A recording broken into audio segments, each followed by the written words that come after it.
Good afternoon. My name is Emma, and it is my pleasure to welcome you to this MHS Talent Insight webinar series, session titled Leveraging Assessments in Succession Planning, presented by Edward Hennessy. We are thrilled to have you all here today with us, and we would like to begin by telling you a little bit about MHS. For over 40 years, MHS has provided trusted data-driven solutions across our core disciplines.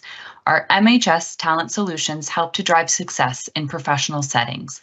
We understand the elements of effective leadership and the requirements for an effective workplace. With our capabilities and tool sets, we help clients identify and cultivate talent. Now, without further ado, it is my great pleasure to introduce you to our presenter. Edward is a proud U.S. Army veteran with 15 plus years of executive coaching and recruitment experience.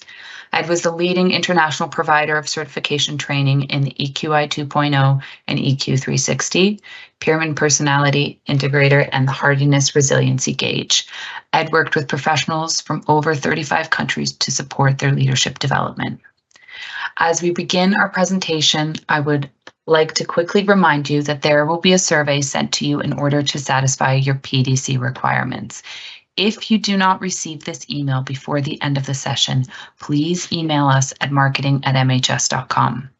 Now, over to you, Ed. Thank you for that introduction, Emma. I'm excited to be here today. So I'm a talent enablement specialist with Multi-Health Systems, and I'd like to welcome everybody to our presentation today.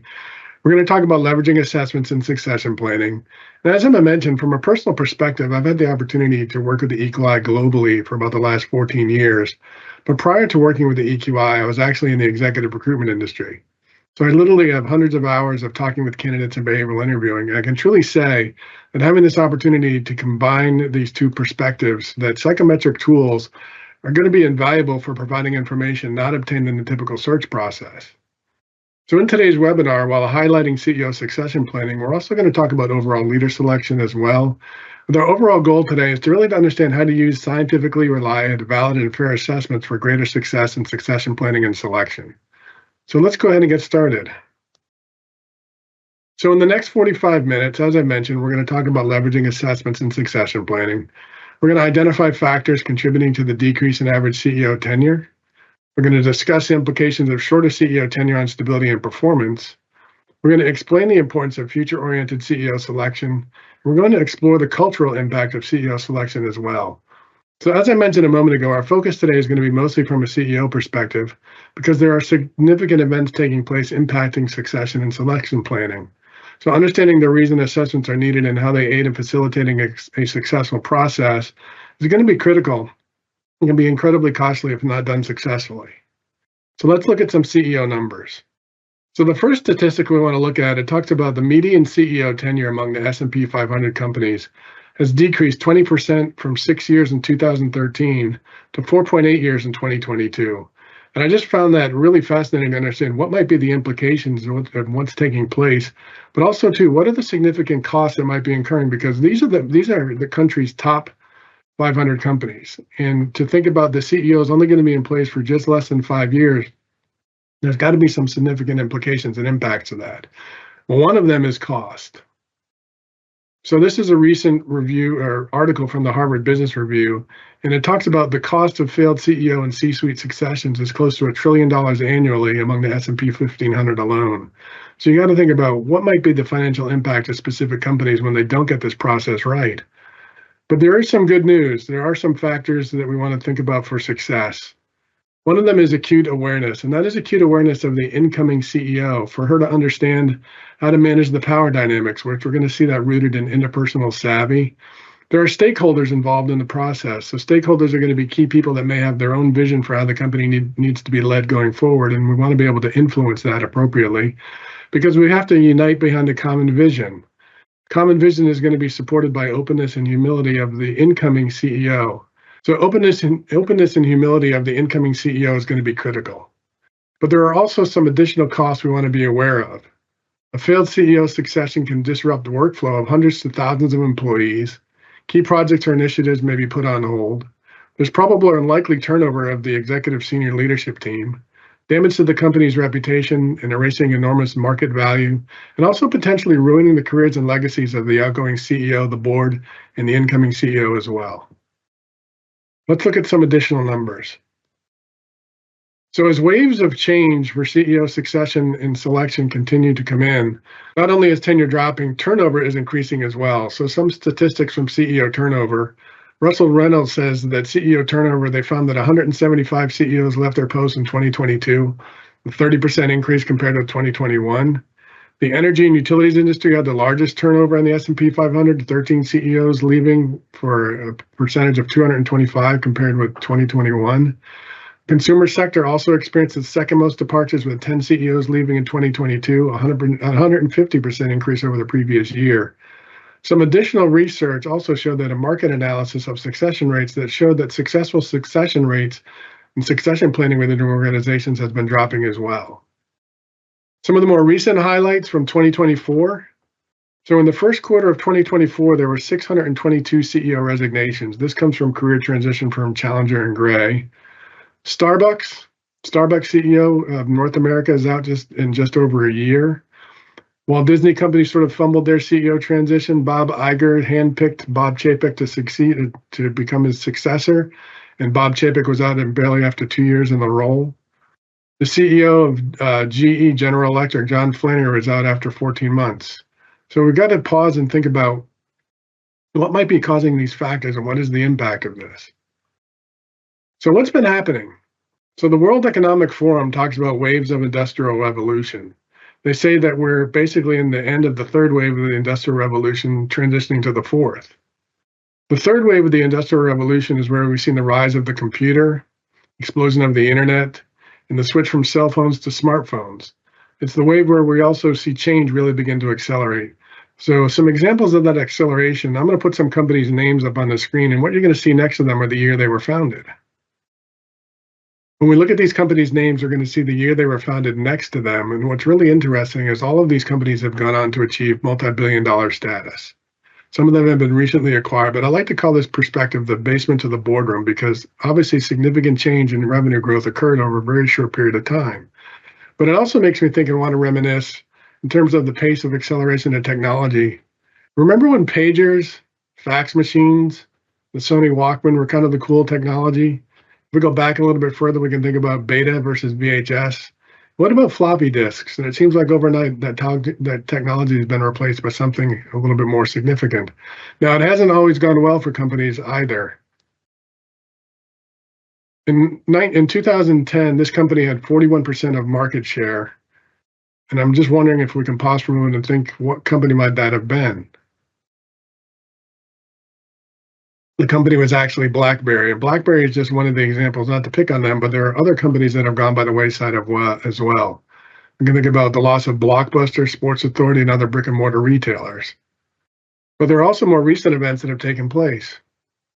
So what's been happening more recently? More recently, what's been happening is the pandemic. And we all know the experience there. In a very short period of time, our lives pivoted from what they were to now what we call a hybrid model. So not only were we impacted personally and professionally, we were impacted globally as well, but CEOs were still having to navigate through this entire process. So the pandemic caused disruptions in the supply chain. So COVID really exposed the fragility of supply chain with disruptions, unscheduled closures, bottlenecks, and also unforeseen human behavior and demands, all of this resulting in marketplace uncertainties. So what we experienced seismic change in a short period of time. That seismic change is still requiring new approaches, but it also has led us to an inescapable result. So the inescapable conclusion is if you don't like change, you're going to like irrelevance even less. This came from General Eric Shinseki, 34th Army Chief of Staff. And what he was talking about was the need to transition weapon systems from legacy-based systems into technology that's more advanced and nimble. And as expected, he experienced significant resistance. Now, if you've been on LinkedIn a little bit in the recent past, you've probably seen the meme running around that has a leader in front of a group of employees asking the employees, who wants to change? And everybody raises their hand. But then the next question comes, which is, who wants to change? But nobody really wants to change. So let's pause for a moment and think about what are our personal preferences for dealing with change? What are your leaders' preferences for dealing with change? How might others respond to you based on your change style? And how can we minimize resistance to that change? So what is the impact of change from a company perspective? We're talking about it from a CEO perspective. But from a company perspective, as it relates to the company tenure on the S&P 500, Recent research shows that over the next 10 years, it's estimated that 50% of the companies on the S&P 500 will be replaced. So we've talked about what's been happening, but what about what happens next? So what happens next is the fourth industrial revolution. And Forbes has some interesting information. So Forbes magazine lists their top AI 50, and they've raised a total of $34.7 billion in funding. So not only is the fourth industrial revolution happening, we're well into it. It's advancing. Some notable company highlights, there's a company called Bridge using voice recognition to impact the healthcare industry. A company called Notion is making inroads into uprooting the Google Workspace and Microsoft Office. But if we just think about that, what happens if that technology succeeds? And the way we have to interact and work with each other on a daily basis changes. How fast is that change going to take place? And are we prepared for it? Perplexity is a company wanting to reinvent the search engine. What about if Google disappears? Now, Google is something we use on a daily basis, but what happens if there's change there? How is that going to impact our lives personally and professionally, and companies and CEOs trying to navigate through it? So some characteristics of the fourth industrial revolution to be aware of, it's going to be characterized by what we call cyber-physical systems. So cyber-physical systems are the interaction between humans and machines. The Internet of Things, and this was something I learned doing the research for our webinar today. The Internet of Things are sensors and devices actively connecting to the Internet and talking with each other without any human interaction. We're going to have increased cloud computing. We're going to have machine learning. We're going to have artificial intelligence allowing for increased complex tasks, robotics, predictive maintenance. So a lot's going to be happening. The big question is, how do we capture this change into a relevant format that applies to leaders? Well, we have an answer. That answer is what we call VUCA. Now, VUCA is an acronym put forth by the U.S. Army War College, basically back in the late 1980s. When the Cold War was ending and the geopolitical situation around the world was changing, they were trying to figure out, well, who's going to be our next enemy and where they're going to come from? And they couldn't really figure it out. So they came up with this acronym VUCA to embrace the change that was taking place. And it starts with volatility. If you think about the pandemic, it was very volatile and seemed to come out of nowhere really, really fast and didn't give us a lot of time to respond. There was also a lot of uncertainty about how we were going to respond to the pandemic. There was complex issues to be considered. And then there was a lot of ambiguity about what needed to take place and what needed to happen and how we were going to navigate forward. So some additional elements to be considered as it relates to VUCA, and we were talking about the Internet of Things a moment ago. Well, on a global basis right now, every second around the world, 127 new devices connect to the internet. And that's not somebody replacing their cell phone. That's 127 devices that have never been connected to the internet before are now being connected every second around the globe. By 2026, the Internet of Things market will reach $1 trillion in revenue. And that's from Security Today magazine. So as we pause and think and we look at all these changes taking place, what does it take for a leader to be successful in a VUCA world? Well, we have some answers. There are some key things leaders need to do to be successful, and the picture starts to form. So VUCA leaders need to have foresight to see where they're going, but you can see the highlights there. They've got to be self-aware about their strengths and weaknesses as leaders, adaptable and open to change. If you're not continuously adapting and embracing, if you don't have a culture of agility within your company to adapt to these changes, you're not going to be successful. That's from David McKay, CEO of Canadian Bank. Joyce Chen, who we've already quoted as well, she talks about the roles and responsibilities of chief executives have evolved. We see a highlight of accountability and adaptability because CEOs now face a rapidly changing business landscape with increased competition and technological advancements. And the CEO of Russell Reynolds talks about economic uncertainty combined with a much faster rate of change. We've seen that take place and it's accelerating. It's going to require a desire for new approaches, new innovations, and new strategies to compete more vigorously. So how does a leader navigate new approaches, new innovations, and new strategies to compete? One of the most important elements driving innovation today, and this comes from a survey done by Chief Executive Magazine along with Amazon Web Services a couple of years ago. They talked with 294 CEOs, and what they identified was that culture and agility were the ways we were going to lead innovation moving forward. So we see culture, we see fostering a culture that rewards innovation with trials and errors. We all might be familiar with that quote by Peter Drucker that says, "Culture eats strategy for lunch," and it seems that it might be true. And let's talk about your culture example officer or your CEO. What does a thriving, innovative culture look like? What does a thriving and innovative culture sound like? How do you measure a leader's ability to foster a culture of innovation? And I would say that a culture of innovation is going to come from a leader who is very self-aware. Let's also talk about agility. Because it talks about agility, we have to have a nimble organization that can turn on a dime. Turning on a dime is going to require trust. Trust requires leaders who have prioritized relationships because trust is an accelerator. So the question here is, how do you measure a leader's propensity for agility, and how do they handle change? As we begin to think about all this, a picture begins to come to mind. And who's not excited about this? This is going to be our leader for the future, because what we're doing is we're forming a picture of our CEO or executive leaders for the fourth industrial revolution.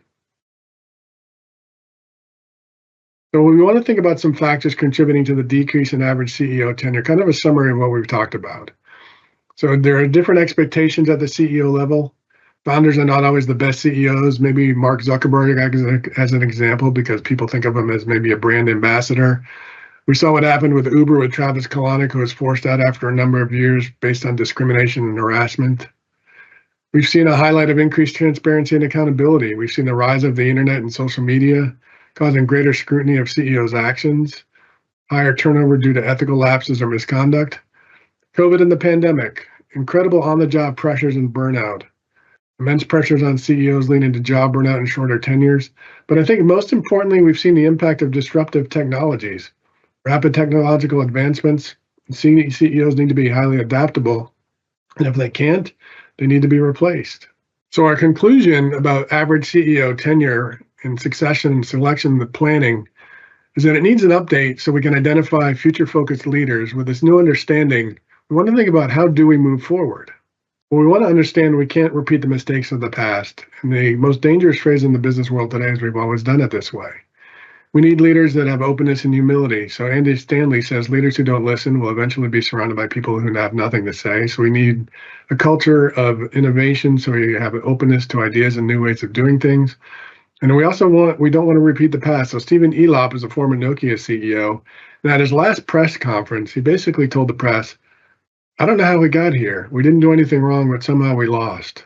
So we want to keep in mind the way we used to do things may not be the way we need to do things going forward. And what got us here may not get us going forward in the future.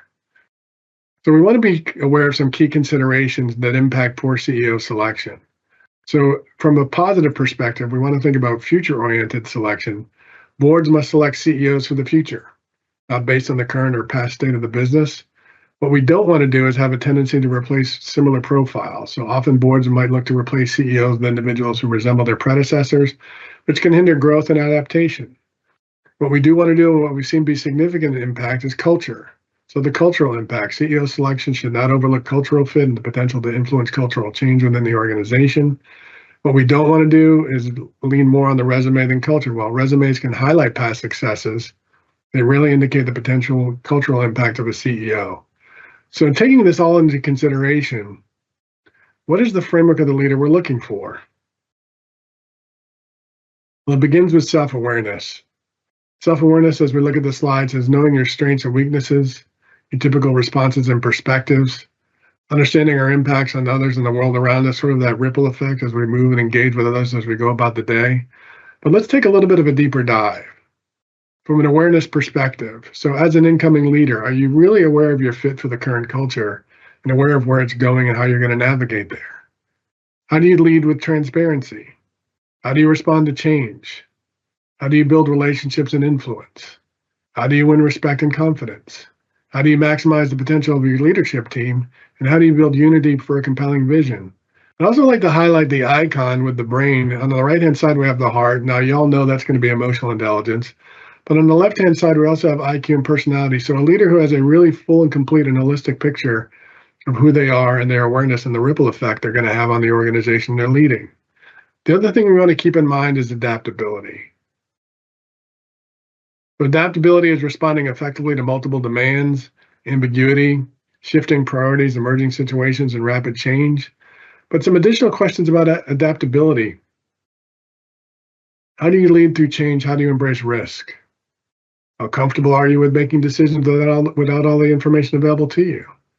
Adaptability leads to agility, which requires the right timing. So how do you handle stress and pressure? So what does self-awareness and adaptability look like in action? Well, we've got a great example. So we have a great case study of Satya Nadella, CEO of Microsoft, and he talks about leadership and emotional intelligence. And his quote here was, in the long run, emotional intelligence or EQ trumps IQ. Without being a source of energy for others, very little can be accomplished. But I want to really make sure we understand the context here. He's not saying that EQ is more important than IQ from an overall perspective. What he was talking about, he was talking to a group of engineers, and he was saying, as an engineer, you certainly have to have IQ. But when you become a leader of other engineers, you have to have EQ because you have to have a set of human performance skills that's going to allow you to connect and lead other people and be a source of energy for them. So again, without being a source of energy for others or having the EQ, very little can be accomplished.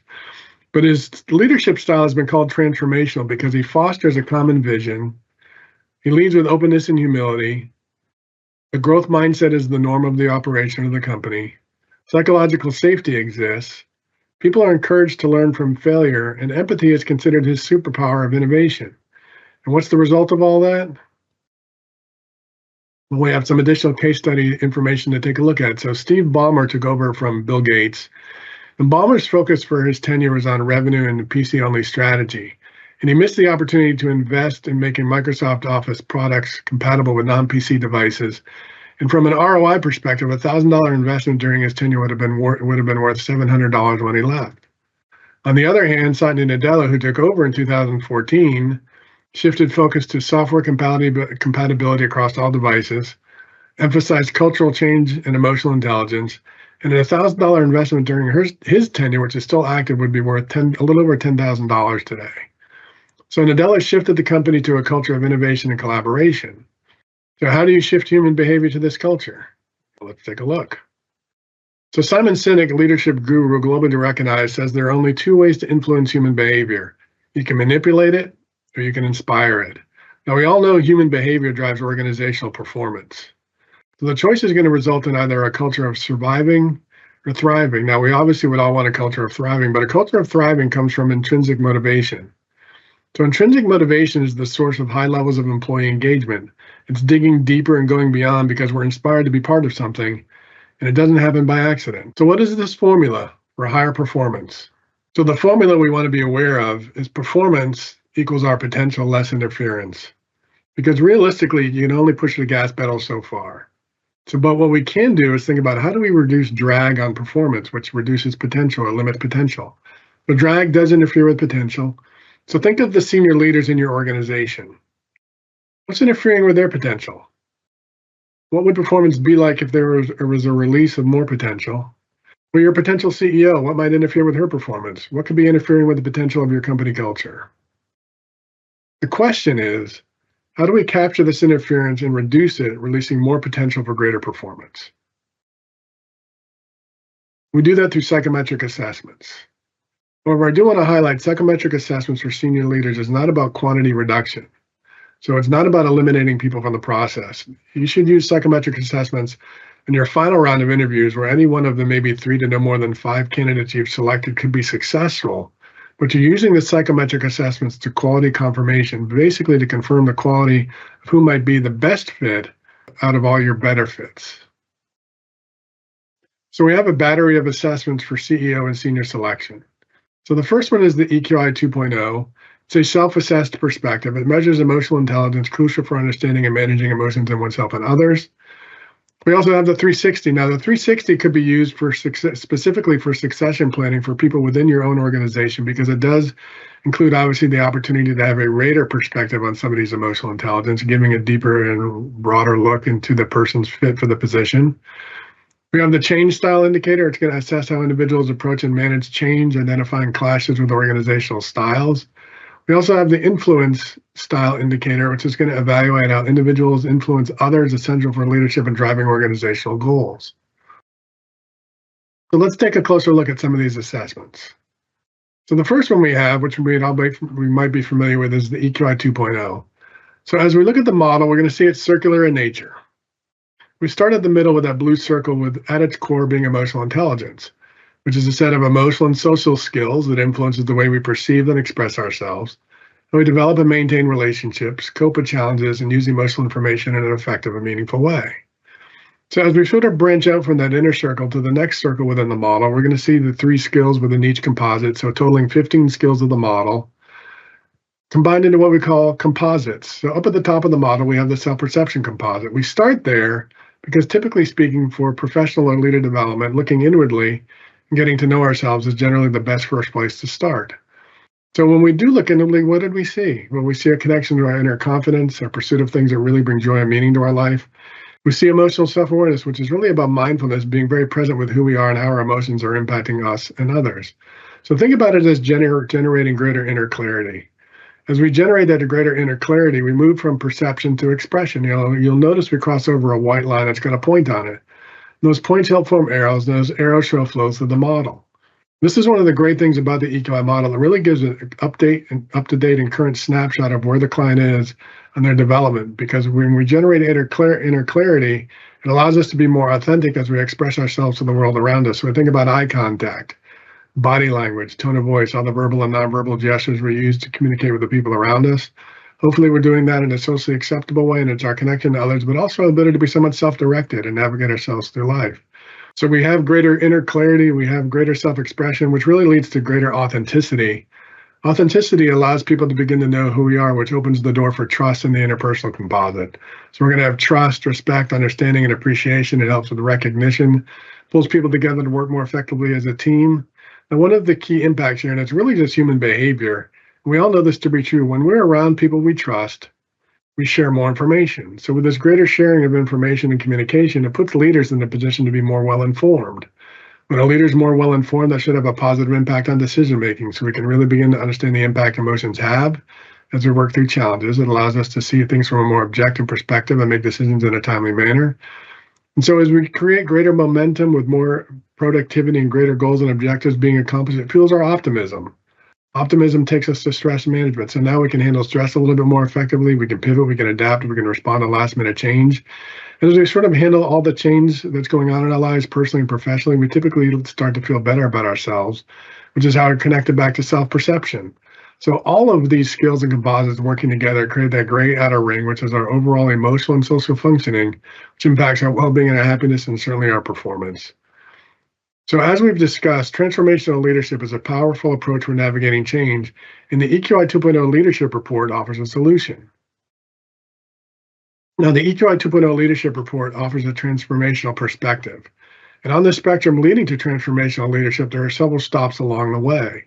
The first one is laissez-faire or passive leadership, which is really a denial of leadership responsibility.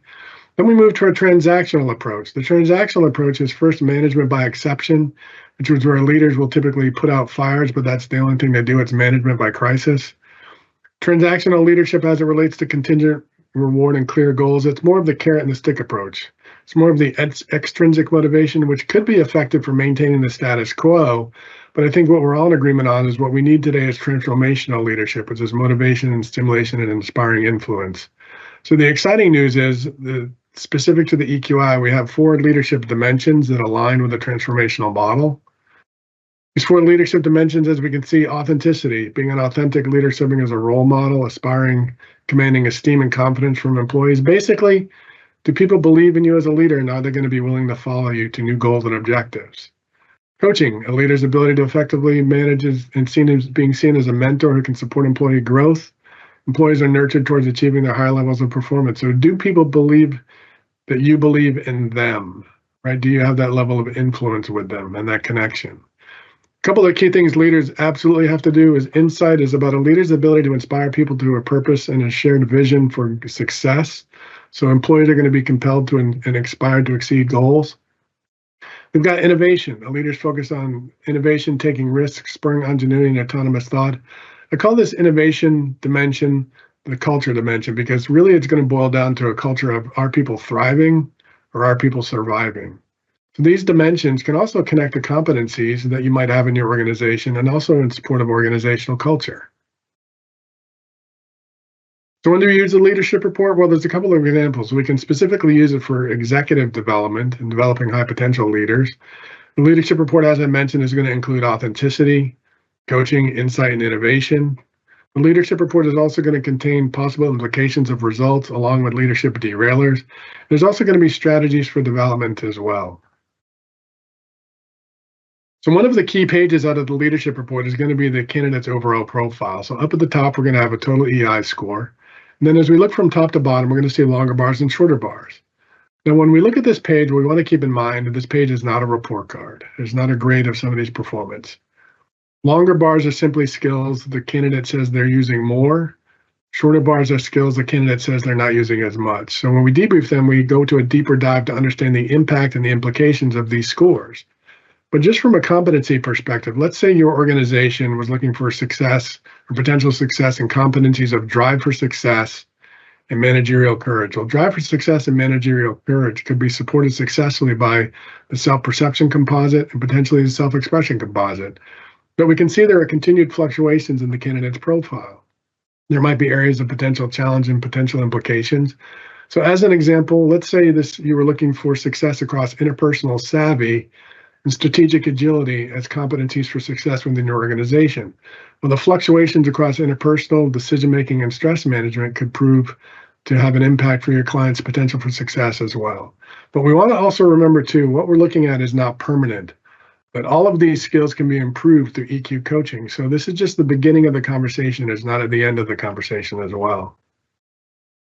One of my favorite pages with the leadership report is the leadership potential page. It gives us a deeper dive into the leadership dimensions, giving us a real-time snapshot as well as potential derailers. So interviews with your candidate can explore bars that are shorter and the potential impact on that dimension. As an example, under the innovation dimension, we see the skill of problem solving being a little bit of a lower score. That would allow you to pinpoint the impact of the skill of problem solving on a leader's ability to lead with the culture of innovation. So do these dimensions align to your current leader competencies, and how can they support culture, particularly a culture of innovation? What's interesting sometimes is this is a little bit of a tip or technique of best practice. I like to turn the page on its side and go back to thinking about that drag profile. So if you're thinking about EQ coaching for your incoming leader, what does this show you in terms of where the drag might be in their profile so we can highlight areas of executive coaching that take place, obviously with the goal of reducing interference with their performance? One of the things we can also do when comparing candidates' profiles, put them side by side. So you might look at this page and think, well, the candidate on the right might be the more natural fit because there are a lot of higher scores and a balanced profile. What about if the candidate on the left just had some incredible market experience you felt was going to be really critical for success in the role? So it gives you the opportunity to just take a deeper and broader perspective and help you identify who might be the best fit and what might be the onboarding or coaching plan for your leader as they come on board to the organization. One of the other assessments we have and available to us in our toolkit is the change style indicator. It's used to measure an individual's preferred style in dealing with change, so you can see the change style preference of conservers, pragmatists, and originators. So as it relates to successful succession planning, the change style indicator is going to help leaders foster awareness, vision, and openness, humility. And as we remove some of this resistance, we're going to see enablement of creativity, collaboration, and innovation with the leaders in the organization. An example of how it could be used. So the change style indicator has some data we want to take a look at. So what we know for professional preferences is that top leaders or executive leaders or C-suite leaders, 49% show up as pragmatists. But if they're coming into an organization, let's talk about perception. So if they're coming in to lead an executive team that has a team of strong conservers and originators, there might be some obstacles or opportunities that can get in the way. And knowing this in advance can help reduce some resistance to the leader coming on board and how they're going to lead change. An additional assessment to be aware of is called the influence style indicator. We talk about influence creates moments. Moments create momentum. The influence style indicator is going to define influence as the interpersonal behaviors we use to have a positive impact on other people's choices. So as we've discussed, our workplace is experiencing unprecedented levels of change, and leaders who have the ability to foster shared goals, lead hybrid teams, and coordinate diverse projects and interests all require the capability to influence others, with the end result being a positive and unifying impact. So how is that done? So we've got the ISI model, has 5 preferences, beginning with rationalizing. It's where you put forward ideas and offer logical, rational reasons to convince others. We have asserting, which is just that, asserting your ideas are heard and considered, and you maybe challenge the ideas of others. Negotiating sort of that middle ground, where you make concessions to reach outcomes that satisfy the greater interest. Inspiring is just that, advocating your position and encouraging others with a sense of shared mission and exciting possibilities. And bridging, you build relationships and connect with others through listening, understanding, and building coalitions. But there's some additional elements to be aware of. An additional perspective is what's called your influence orientation. So if your profile is weighted to a certain threshold, you may fall into what we call advocating or uniting. Advocating is more of a pushing perspective, so you may be more pushing your ideas and beliefs. This typically includes logical reasoning, rational persuasion, use of facts and data, willingness to challenge the ideas of others. Uniting would be just that, using your influence orientation to pull people together towards your perspectives, ideas, and beliefs. It includes rallying, support, communicating possibilities, clarifying shared interest, and building coalitions and understanding the positions and interests of others. So how did this all come together? Well, we have the opportunity to choose these different assessments in the selection or succession process. So an example of assessment combination in practice, the context here is a small family farm. The founder and CEO was building out the next level of leadership team. And he had two candidates. So these two potential leaders with different strengths and styles, but he had to make the right choice or the best choice for the future going forward. So the assessments used were the change style indicator and the EQI 2.0. And using those two assessments, some key findings. So the first candidate showed up as assertive, impulsive, and idea-driven and execution-oriented. The second candidate showed up as pragmatic, process-oriented, and focused on systems to avoid chaos. So two different perspectives here. So what was the outcome? The outcome in the decision process. Well, the outcome was the CEO went with a more strategic fit. The candidate chosen provided a balance to the founder's assertive style, ensuring a more holistic approach to leadership. The decision process was using a balanced approach. So the founder chose the candidate who balanced out his styles and strengths rather than the one who complemented his style. And again, the support needs needed to be considered. Both candidates could have been successful in the role, but would have required different support from the leader. So what is the impact of assessments? First of all, it's a balanced approach. So these assessments are going to provide a comprehensive view of a candidate's skill and potential areas of conflict with job requirements. It offers an additional lens. Specifically, the EQI can add as an additional lens, giving a deeper dive into any differences between a candidate's profile and the organization's view on success. But it also, as we've talked about, and maybe most importantly, a cultural fit. We've seen the cultural fit be critical to an organization's success going forward. So it ensures the CEO has the self-awareness and adaptability to align with and positively influence the company's culture. So how do we operationalize data-driven selection? Well, we want to leverage independent third parties. HR could certainly do it, but we want to be cautious with internal psychometric testing for CEO leaders. So best practice could be to bring in a third-party consultant for confidentiality and objectivity. Confidentiality being a key consideration. HR should really ensure restricted access to the detailed psychometric data of senior leaders. And a best practice would be to ensure unbiased evaluation and maintain that confidentiality. So we want to think about building stakeholder buy-in. So the risk of bad hiring, a bad CEO can have significant negative impacts as we've seen. So investing in proper assessment mitigates this risk. And cost versus value, well, it might be costly to bring in third-party expert in psychometric testing, upwards of $10,000. It does give the opportunity to reduce costly mistakes in hiring senior leaders. And as an example, the CEO and salary and benefits can far exceed the cost of testing. So what do we want to think about as we wrap up? Sustainable commercialization. How do we make this happen? Well, we want to invest in training, providing HR teams with training on best practices for using psychometric assessments. We want to use accessible tools. We want to consider assessments that offer a guided approach and automated scoring. And we also want to consult with experts. So when in doubt, consult with the external HR experts or consultants who can provide guidance and support for critical hiring decisions. So that brings us to the conclusion of our webinar and our presentation today. Thank you very much for this opportunity, and I appreciate the opportunity to have shared this information with you. So first question came in from Paul, and he asked, you mentioned linking to competency models. Can you share a little bit more about that? Absolutely. So competency models are really a great way to bring this language of emotional intelligence into an organization. So for a number of positions, most organizations will have a competency model, which is basically knowledge, skills, abilities, and behaviors that they've determined are needed by the person to be successful. So when we think about behaviors, we can immediately start thinking about the 15 skills of emotional intelligence. So let's say a leader behavior, as an example, was high impact communication. So we can think about the 15 skills of the model, and I immediately begin to think of the skill of assertiveness, emotional expression and emotional self-awareness to be able to support high-impact communication. So obviously there's a number of dots we can connect, but this is a great way to really bring the language of emotional intelligence into an organization through competency models. That's great. Thanks, Ed. Mary asks, how do you ensure a candidate is not trying to inflate their responses? That's a great question. Well, especially, they might be tempted during the interview process if they really want the job to respond from a little bit of an inflated perspective as they're completing the assessment. But the assessment, the EQI has throughout it what's called the positive impression scale. It's a number of questions that are placed throughout the assessment, and it's there just to do that, to notice if there's any sort of intentional inflation on the candidate's part. It doesn't make their results invalid, but it does give you pause to think about some probing questions during the interview. Great. Nellie asked, are the skills listed on the leadership potential page specific to the client's results? Oh, okay. So the leadership potential page has those 4 leader dimensions: authenticity, coaching, insight, and innovation.